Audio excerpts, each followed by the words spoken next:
The Last Picture Show is a coming-of-age drama starring Cybill Shepherd as J.C. Farrow, the prettiest girl in town. You can't help but fall in love with Cybill, and director Peter Bogdanovich ended up leaving his wife and kids for the then unknown fashion model. But Cybill was afraid her career would be over if still photos of her nude scene got out, and she nearly chickened out when it came time for her diving board striptease. Welcome to Do You Remember? I am Nostalgic Nick. I thought not work you so late on weekends. That's what I keep telling him. The Last Picture Show was nominated for 8 Academy Awards, and both Ben Johnson and Cloris Leachman won their very first Oscars. But Bogdanovich's actor-focused approach to directing alienated him from his crew, and several Texas communities refused to screen the controversial movie because it painted a bleak picture of life in rural America. Run, you little piss-ass, run! Tub it out, you gotta be men like the rest of them. We'll be walking to the edge of the diving board and exposing the secrets behind the scenes of this very iconic film. Before we begin, hit that thumbs up icon to show us some support, and subscribe to our channel for more throwbacks like this. Now it's time for us to travel back to Anarene, Texas. Adapting a new classic. Peter Bogdanovich's friend, actor Sal Mineo, told him that Larry McMurtry's 1966 novel would make a fantastic film, even though he was already too old for any of the principal roles. Bogdanovich and McMurtry worked together on the screenplay adaptation and struggled to decide what would be included and what would be left out. Bogdanovich often asked McMurtry to rewrite scenes, only to later decide the original version was much better. The book ran from football season to football season, and the film was set between 1951 and 52. Instead of a film score, the film used songs from the period. How do you know she can act?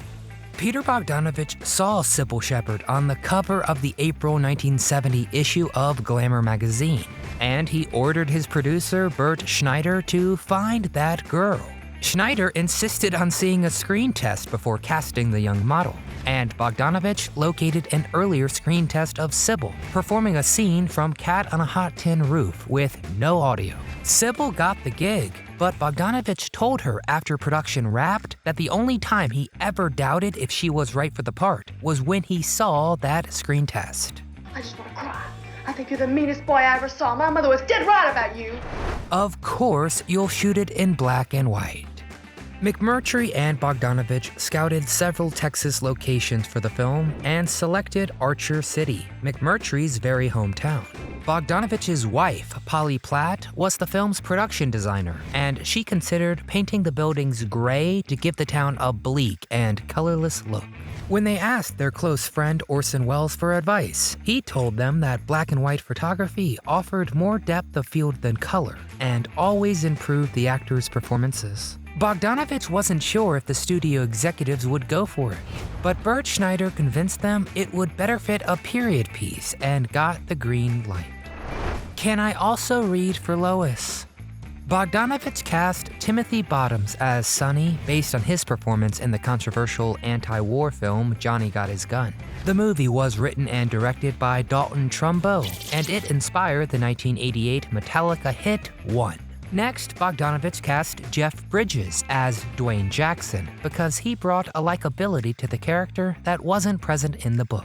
Bridges had previously appeared on several TV shows and made-for-TV films with his dad, but The Last Picture Show was his first major film role. Ellen Burstyn was brought in to read for the role of Genevieve, which went to Eileen Brennan. So then Ellen asked if she could also read for Lois. And I said I didn't really want to play that part, that I preferred Lois. When Burstyn was offered the role of Ruth Popper, she told Bogdanovich she'd rather play Lois. Bogdanovich allowed her to go home and sleep on it, and then call him with her decision the following day. Sonny and Ruth play doctor.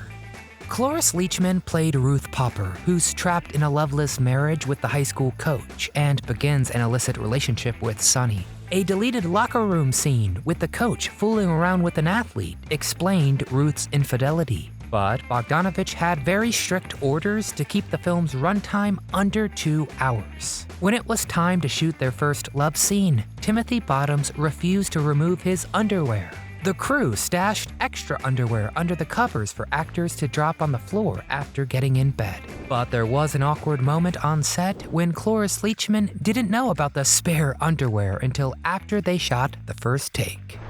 I don't want to say all these dirty words. At 9 minutes and 54 seconds, Ben Johnson's performance as Sam the Lion was the shortest performance ever to win an Oscar. But Johnson passed on the role 3 times because the script had, quote, too many words. You boys can get on out of here. I don't want to have no more to do with you. But Bogdanovich could be very persistent, and he asked Hollywood legend John Ford for help. Ford asked Johnson if he only wanted to be John Wayne's sidekick for the rest of his career, which prompted Ben to give the young director a call. He slammed the script shut, and he said, all right, I'll do the damn thing. Johnson jokingly told Bogdanovich, quote, so you put the old man on me. Bogdanovich then told Johnson he would win the Academy Award, or at least be nominated, and the legendary cowboy accepted the gig. Aren't you going to shoot a master? In one of the film's most pivotal scenes, Dwayne and Sonny have a confrontation in the street that gets pretty violent. The scene was 5 pages long and required nearly 40 camera setups. It scares me to death. You just never can tell when something terrible is going to happen. Once the scene was in the can, script supervisor Marshall Sklom asked Bogdanovich if he was going to shoot a master shot.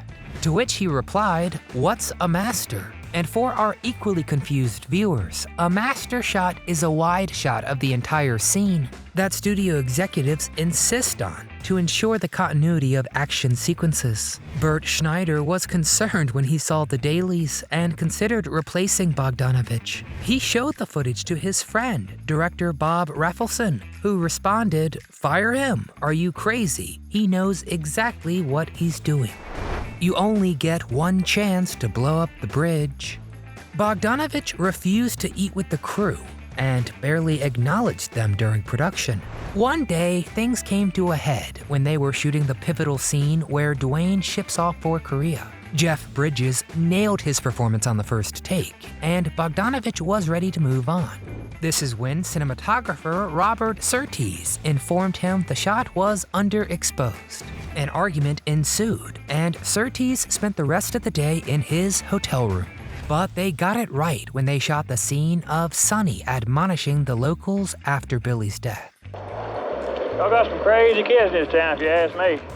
Cloris Leachman wanted a rehearsal, but Bogdanovich flat out refused. After she completed the take, she told him, quote, I can do better. To which he replied, no, you can't. You just won the Oscar. And if you don't remember, yeah, she did. The pool party. Cybill Shepherd had never acted before, and she had to shoot her scenes getting felt up on her first day of filming. Yikes. She was also told she could back out of her nude scenes when she was cast, but never got it in writing. Cybill did not want those still photos of her nude scenes to get out after the movie was released. When it was time to shoot the scene, Bogdanovich cleared the set, and only the cameraman and soundman were present.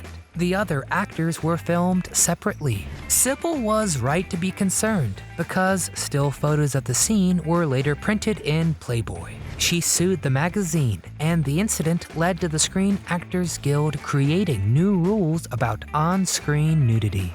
Cybill the Home Wrecker. Cybill Shepherd and Jeff Bridges had a brief fling during filming, and she later claimed it was the only time she ever slept with a co-star. That relationship ended when production wrapped, but her on-set romance with director Peter Bogdanovich was just getting started.